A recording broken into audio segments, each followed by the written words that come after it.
Animal TV ते मैं थोड़ा दोस्त हैदर अली सियाल।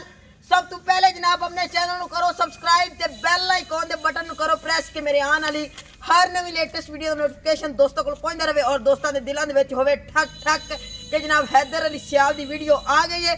क्योंकि जनाब तानू हैदर अली सियाल हैदर अली एनिमल टीवी ते हमेशा नीली दे जानवर दिखांदा है और जनाब नीली ते काम करता है, ना कि जनाब तुहानू साडे चैनल ते मिलणगे मल्लू मोड़ ते डोली शहीद दे जानवर। आज दी वीडियो जनाब बड़ी ही बेहतरीन ते बड़ी ही अहम होने वाली है जनाब।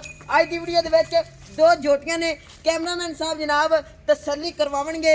ए जनाब एक खीरी जोटी है, ये तुसीं हड्डियां चेक करदियां ने, हड्डी एक है बक्खी बिल्कुल ते छोटी जी है और जनाब दे नाल इस जोटी दा जनाब चीन तुसां चेक करना है। और हमेशा जनाब दोस्तां दे वास्ते हैदर अली सियाल नीली दे और खूबसूरत जानवर दिखांदा है। मुँह खीरी हैगी है और जनाब बड़ी खूबसूरत है, बड़ी बेहतरीन है। अजय जनाब तकरीबन छोटी है और जनाब 3-3 इंच की जोटी दे उत्ते पशम हैगी है। और जनाब तुहानू हैदर अली एनिमल टीवी तो हमेशा नीली दे जानवर मिलणगे और हैदर अली सियाल जनाब दोस्तों नू हमेशा नीली दे जानवर दिखांदा है और अल्लाह दे फजल दे नाल दिखांदा रहेगा।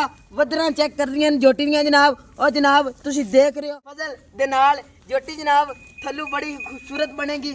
और जनाब इत्थे जनाब तुसी देख सकते हो ये जोटी दी उत्तों एक हड्डी चेक करानी है, हड्डी एक के जनाब कुहाड़े वदा है। इहदे ते आण ते अल्लाह दी खास करम ते फजल दे नाल जनाब अखीरां हो गईयां ने और जनाब बड़ी खूबसूरत है। हथ रखिया सिंगी छुपदी है और जनाब कन्नी बड़ी खूबसूरत बड़ी बेहतरीन है।